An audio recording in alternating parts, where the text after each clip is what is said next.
eurodeputado eleito nas eleições europeias do passado mês de junho, João Oliveira, habituado que está ao frio de Bruxelas e Estrasburgo, será um militante comunista em melhores condições, provavelmente aqui, para suportar as baixas temperaturas que também se fazem fazer neste primeiro dia de congresso do PCP em Almada. João Oliveira, muito bem-vindo. Muito obrigado. Obrigada pela sua disponibilidade.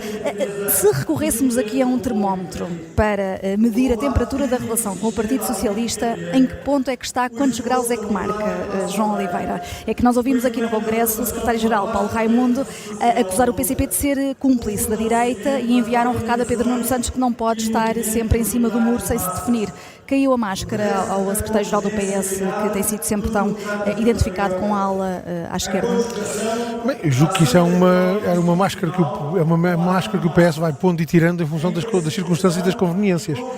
A aprovação do Orçamento do Estado, de facto, revelou essa circunstância, digamos assim, o critério oportunista com que o PS vai posicionando no discurso mais à esquerda, mas na prática contribuindo para opções que são completamente contrárias a uma política de esquerda. E neste caso concreto do Orçamento para 2025, quer dizer, não apenas calcionando uma política orçamental que é claramente contrária às necessidades do povo e às necessidades do país, mas ainda por cima dispensando os partidos mais à direita de assumirem verdadeiramente o seu posicionamento e o seu compromisso com a política do atual governo do PSD e do CDS, porque convenhamos que a Iniciativa Liberal e o Chega, que são suportes da política do governo, ficaram dispensados de terem que assumir esse suporte no Orçamento do Estado, porque o PS, com a sua abstenção, viabilizou o orçamento. Isto é particularmente negativo quando sabemos que, particularmente em relação à extrema-direita para o mundo inteiro, uma das táticas que estes partidos utilizam é precisamente fazerem de conta de que são aquilo que não são. Ora, se o Partido Socialista contribui para que também em Portugal esses partidos mais à direita fiquem dispensados, digamos assim, de assumir essa responsabilidade que têm e desse compromisso que têm com uma política que é tão negativa para o povo e para o país, naturalmente o PS está a ser cúmplice não apenas da política do governo, mas já agora também cúmplice das manobras de distração que esses partidos mais à direita vão fazer. Portanto, ia perguntar se tinha ficado desiludido com o Pedro Nuno Santos, mas acho que não, parece que não tinha grandes ilusões. Olha, eu acho que só se ilude com o... Partimos daquela ideia de que o Pedro Nuno Santos era o representante da ala esquerda do PS. Só pode ficar desiludido com o PS quem alimenta essas ilusões. Mas pergunto só Pedro Nuno Santos porque era a figura que cultivava esta fama. A mudança de líderes e essa tentativa que se faz a partir da mudança de líderes para dar a ideia de que o PS é uma coisa hoje diferente daquilo que era anteriormente por ter um secretário-geral diferente, é um dos componentes da ilusão. E, portanto, naturalmente, nessa circunstância, só se desilude, de facto, quem se deixa iludir com a ideia de que, tendo o PS mudado de secretário-geral, que as posições do PS seriam coisa diferente.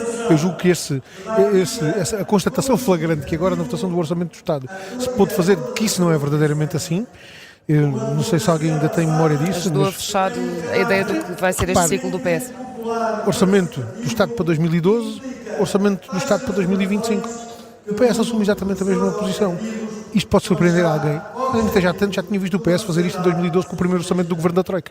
E, portanto, eu julgo que as ilusões... É bom que ninguém se deixe orientar por ilusões, porque mais cedo ou mais tarde elas acabam por se desfazer.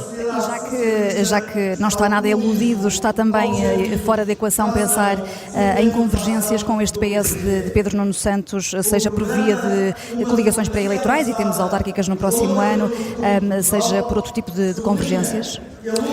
Repara, aliás, essa é uma das questões que nós temos em discussão nesta nossa resolução política, na proposta de resolução política que está a ser discutida no Congresso.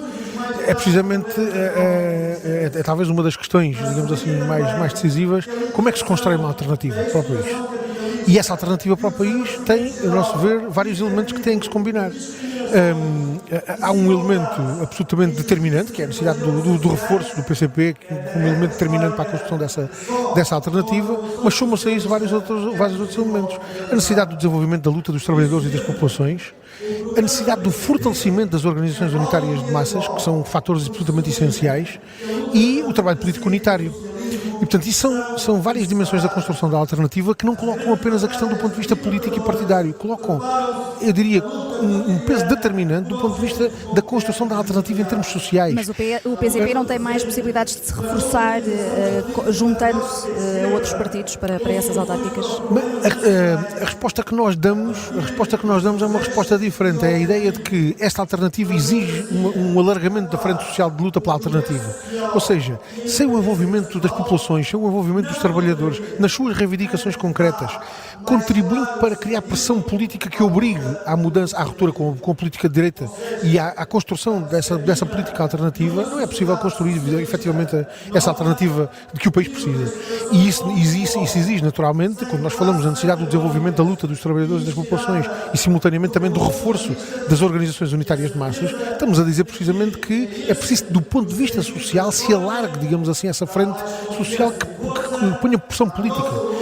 Porque, vamos ver uma coisa, os partidos não são imunes ao desenvolvimento da realidade e à forma como as pessoas agem sobre essa realidade. E nós já vimos em muitas circunstâncias, vou dar apenas um exemplo para não me estender muito, muitas circunstâncias em que os partidos, recusando determinadas propostas e determinadas soluções, acabam por ter que as aceitar porque a força da luta e da pressão política que é criada os obriga a isso. Lembram-se ainda, certamente, da recusa que o PS tinha no orçamento de 2016 em aumentar pensões. Estamos todos lembrados disso. O primeiro orçamento que foi aprovado naquele período, entre 2015 e 2019, o primeiro orçamento, o PS recusava o aumento das pensões. Ora, foi a nossa insistência e, simultaneamente, a luta dos reformados que obrigou o PS a ter que mesmo aumentar pensões. E o resultado foi aquilo que depois vimos. E, portanto, esse alargamento do ponto de vista social de quem pressiona no sentido da alternativa é um fator imprescindível para que as coisas... Uma das perguntas que nós tínhamos para si, precisamente, o PCP repete muito esta ideia de ter de ser agregador em relação aos democratas, patriotas, que se possam juntar. Mas como é que isso se faz e, sobretudo, o PCP está com força para promover essas plataformas? Olha, nós damos todos os dias exemplos disso, no trabalho que vamos fazendo com gente de proveniências sociais muito diversas e até de proveniências partidárias muito diversas, num trabalho político unitário que vamos fazendo em muitas circunstâncias. Do ponto de vista eleitoral, isto tem uma expressão também na CDU. A CDU agrega milhares de candidatos que são militantes do PCP, mas são também militantes do Partido Ecologista aos Verdes, da Associação de Intervenção Democrática e homens e mulheres independentes que não têm filiação partidária e que integram as fileiras da CDU nessa disputa eleitoral. E o trabalho político unitário faz também para lá da perspectiva eleitoral, né? Há muitas frentes de intervenção política e partidária que se fazem com desafios que têm que ser lançados e que em algumas circunstâncias são lançados também a quem é militante de outros partidos. Por exemplo, a propósito dos 50 anos do 25 de Abril, nós desenvolvemos um conjunto larguíssimo de iniciativas, algumas delas diretamente pelo PCP, outras em que os militantes do PCP tiveram participação, não sendo da nossa autoria, digamos assim, mas em que o espectro de participação do ponto de vista partidário se alargou. Ora, esse trabalho em unidade, em função de objetivos comuns e de perspectivas de desenvolvimento de um caminho, do ponto de vista político, seja um caminho comum nesse objetivo de criar uma alternativa política em Portugal, é um trabalho absolutamente imprescindível. A forma como se tem falado, por exemplo, de convergências à esquerda e houve outros partidos, há outros partidos que têm falado muito sobre isso, tanto em termos de autárquicos como de presidenciais, por exemplo, é artificial desse ponto de vista porque não parte dessas bases de que está a falar. Não, eu diria, não sei se artificial é exatamente o termo mais adequado. Eu diria que não tem em conta, sobretudo, dois elementos que a nós nos parecem fundamental. A ideia de convergência não pode ser uma ideia no ar. A convergência tem que ter um sentido concreto, tem que ter um conteúdo concreto. E esse conteúdo concreto tem que ser identificado a partir de políticas concretas, de resposta aos problemas das pessoas. Quer dizer, quando nós temos problemas como a falta de habitação, a falta de acesso à saúde, problemas na educação, problemas como os baixos salários e das pensões em Portugal que empurram gente que trabalha e que trabalhou uma vida inteira para uma situação de pobreza, por exemplo, em relação a estas matérias, a convergência não pode ser uma ideia vazia de conteúdo. Ela tem que ter um conteúdo em políticas que deem resposta a esses problemas. E, portanto, o primeiro elemento da convergência, eu diria que é esse. A convergência tem que ter um conteúdo. Em segundo lugar, é preciso que quando se fala de convergência, se queira mesmo falar de convergência e não apenas de disputa. Porque também vamos tendo alguns exemplos disso, particularmente nos últimos tempos, a propósito das eleições autárquicas, de quem começa a falar de convergência precisamente de uma forma que, na prática, boicota qualquer possibilidade de convergência e qualquer perspectiva de abordagem que se pudesse construir nessa base. E, portanto, em nosso entender, é preciso que essa discussão do ponto de vista da convergência se discuta em função dessas duas dimensões. Como é que é possível encontrar uma base de resposta política aos problemas nacionais e, em segundo lugar, como é que isso tem tradução do ponto de vista da convergência concreta, em termos políticos, não apenas em termos eleitorais, muito para lá dos termos eleitorais, sobretudo em termos políticos mais gerais. A Mariana já introduzia aqui o tema das presidenciais e de facto também já mexem um pouco, apesar de serem só em 2026, o PCP prefere ter um candidato próprio ou lá está em prol dessa eventual convergência que possa acontecer aqui nesta frente também pode ser possível? Bem, nós encaramos as eleições presidenciais e sempre em função daquilo que é um elemento determinante. A eleição para Presidente da República tem que ter uma perspectiva concreta daquilo que se pretende do exercício das competências e das responsabilidades de um Presidente da República.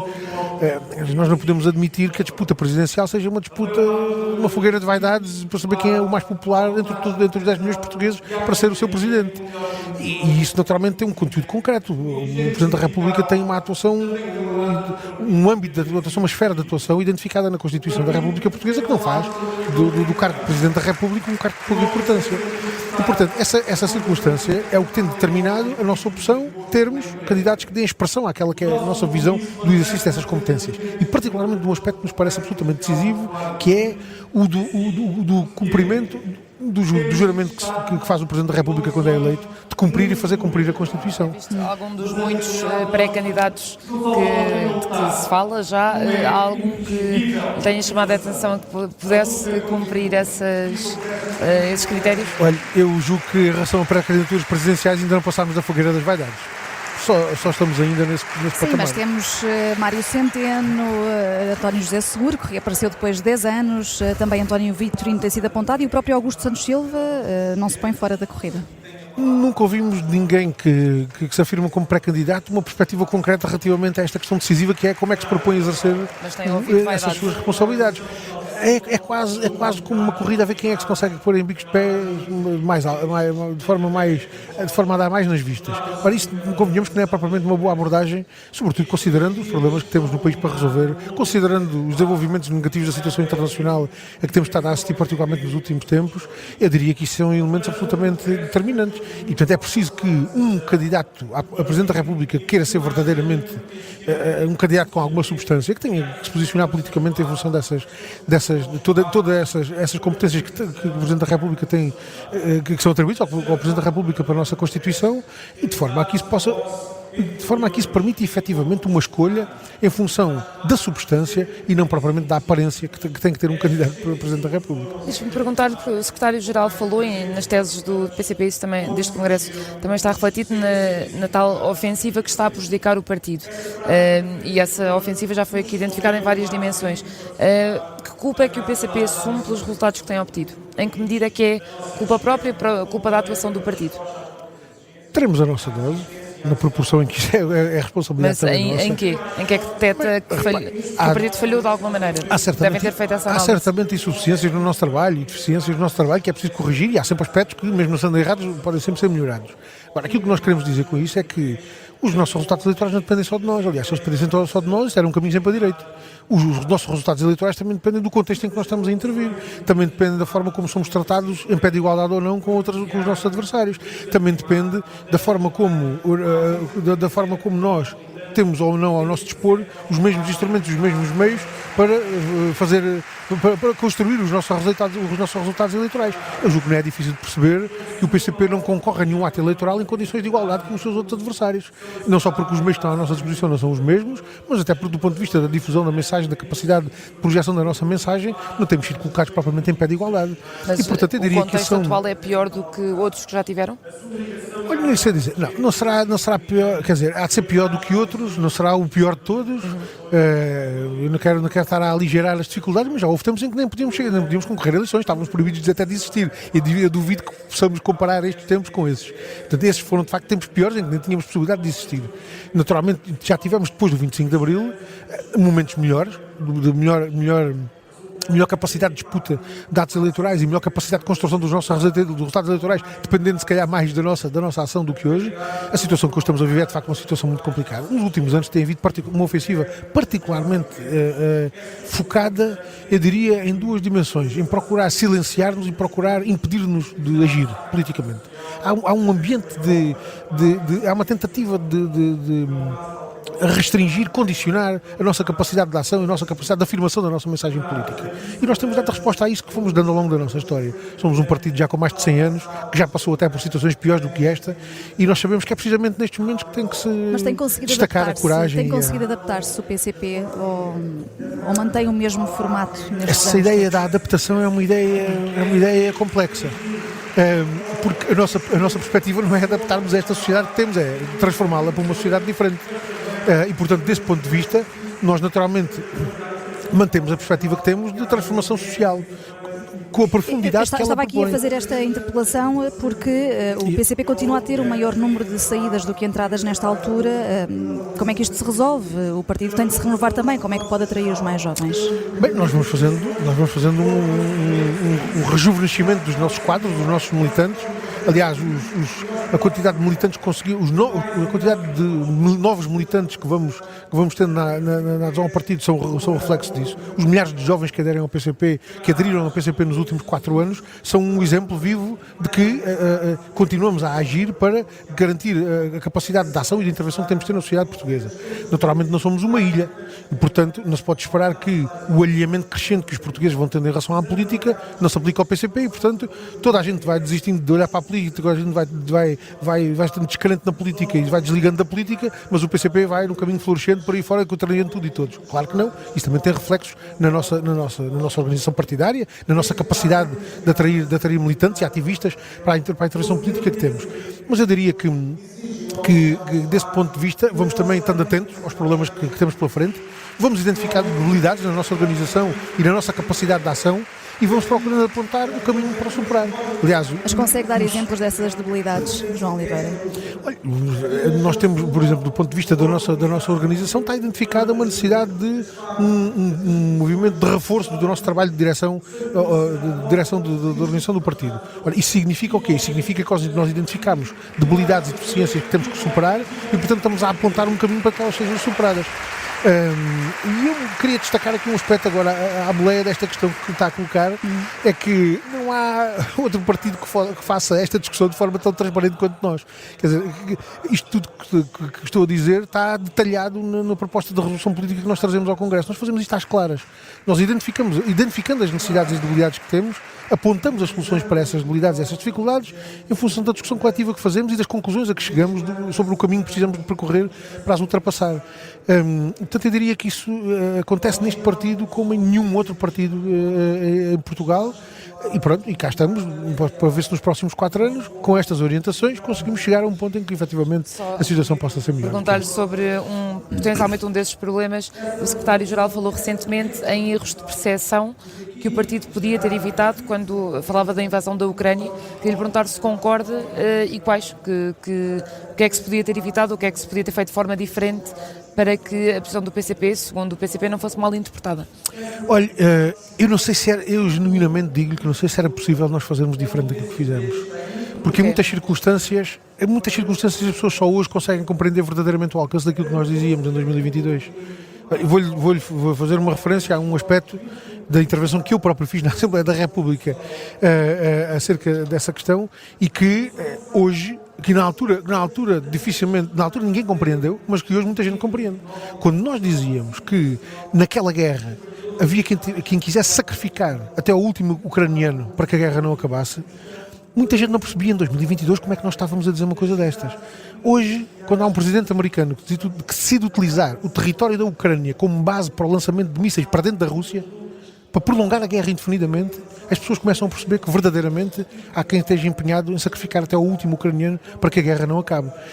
Nós podíamos deixar de ter dito isto na altura, eventualmente podíamos ter deixado de ter dito isto, mas não estávamos a ser sérios, nem coerentes com a nossa própria avaliação. Discorda que fosse possível o PCP também agir para travar os tais problemas de percepção de que o secretário-geral falava? Repare, essa dificuldade de percepção daquilo que nós estávamos a dizer na altura, em algumas circunstâncias, podia resultar da forma como nós estávamos a dizer aquilo que dizíamos, mas convenhamos que eu acho que eu ainda hoje, aliás, hoje estou mais convencido do que naquela altura, que o principal problema não era esse. O principal problema é que em tempos de guerra ninguém quer ouvir falar de paz. E quem defende a guerra e quem quer promover a guerra não quer que haja ao lado uma voz de quem aponta o caminho da paz. Acho que, por exemplo, só para dar um exemplo concreto, e o PCP tem dito muitas vezes que não está ao lado de Putin, ou seja, que não se identifica com o regime de Putin, mas uma das coisas que foram muito descortinadas na fase inicial da guerra era a falta de equiparação, aliás, as referências aos Estados Unidos e à União Europeia ao papel que faziam e algumas referências mais até de passagem à Federação Russa, ou seja, e o papel e as responsabilidades que cada um tinha nesta questão. Não acha que essa parte, por exemplo, pode ter levado a que o PCP fosse mais colado ao lado da Rússia? Não, eu acho que não há verdadeiramente... Para lhe dar um exemplo concreto das críticas que o PCP foi alvo na altura. Repare, não há verdadeiramente justificação nenhuma para essa colagem, porque essa situação de colagem verdadeiramente não existe. E, portanto, não há razão nenhuma que justifique uma coisa dessas. Aliás, até porque nós sempre fomos muito claros relativamente à crítica que fazíamos. À crítica que fazíamos, nós nunca fizemos foi uma coisa para que nos estavam a querer embalar, que era, nós olhávamos para a Ucrânia só a partir de 2022. Olhávamos para a Ucrânia a partir de 2022 e a história só tinha começado a partir de fevereiro de 2022 e só isso é que interessava. Ora, nós recusávamos a fazer isso porque nós sabíamos que as origens daquele conflito vinham de trás e que havia um processo por trás disso. E nós ainda nos lembrávamos, quando em 2014 nós alertávamos para a situação que já estava criada na Ucrânia e quando havia deputados do PSD a rirem-se, quando nós suscitávamos essas questões na Assembleia da República. E repare, o problema hoje continua a ser o mesmo. Quando há um negócio milionário que é feito com a guerra e quando há gente que quer prolongar aquela guerra sem fim, quem critica esse caminho e quem aponta uma alternativa tem que ser silenciado. Ainda há pouco tempo no Parlamento Europeu foi aprovada uma resolução que diz que a perspectiva da União Europeia é continuar a guerra pelo tempo que for preciso e que os Estados-membros têm que gastar 0,25% do PIB na guerra na Ucrânia. Em relação a Portugal, isto significa que Portugal tem que gastar 600 milhões de euros por ano com a continuação da guerra na Ucrânia. Eu pergunto, há algum português, a quem seja perguntado se Portugal deve fazer uma opção dessas? Algum português aceita uma coisa dessas? Eu tenho dúvidas em encontrá-los. João Oliveira, temos mesmo de terminar, mas deixe-me só até recuperar aqui o discurso de Paulo Raimundo, neste primeiro dia de congresso do PCP. Não houve uma única referência direta à Rússia. Há algum prurido com isso? Olha, eu acho que não houve a Rússia, nem houve muitos outros países pelo mundo fora. Acho que não houve a Rússia. Mas houve referência à Ucrânia, à União Europeia, à NATO, ao imperialismo norte-americano, mas sem nunca falar diretamente da Rússia. Porquê? Olha, também não houve. Até porque foi a Rússia que invadiu a Ucrânia. Também não houve referências à Síria, ao Líbano, ao Iémen, a países onde neste momento a guerra é o cotidiano para milhões de pessoas. E particularmente na faixa... Mas houve uma referência ao conflito e não houve uma referência à Rússia, era só... Não, repara, nós continuamos a insistir na nossa posição. A nossa posição é de que o que é preciso é uma solução de paz na Ucrânia, que não seja apenas uma solução de paz para a Ucrânia, mas que seja uma solução de paz e de segurança coletiva para toda a Europa. E isso obriga a sentar toda a gente à mesa.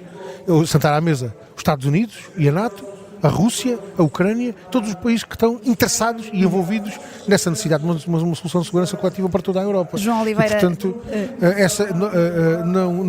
que não fique nenhuma dúvida relativamente a isso, porque essa é a nossa posição. João Oliveira, muito obrigada por se ter sentado também aqui no estúdio improvisado da Rádio Observador neste 22º Congresso do PCP em Almada, que vamos continuar a acompanhar durante este fim de semana.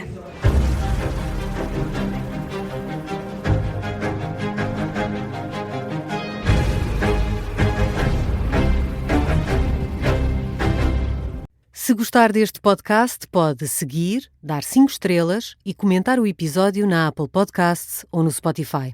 Pode também subscrever e gostar no YouTube. Assim recebe uma notificação sempre que houver um novo episódio.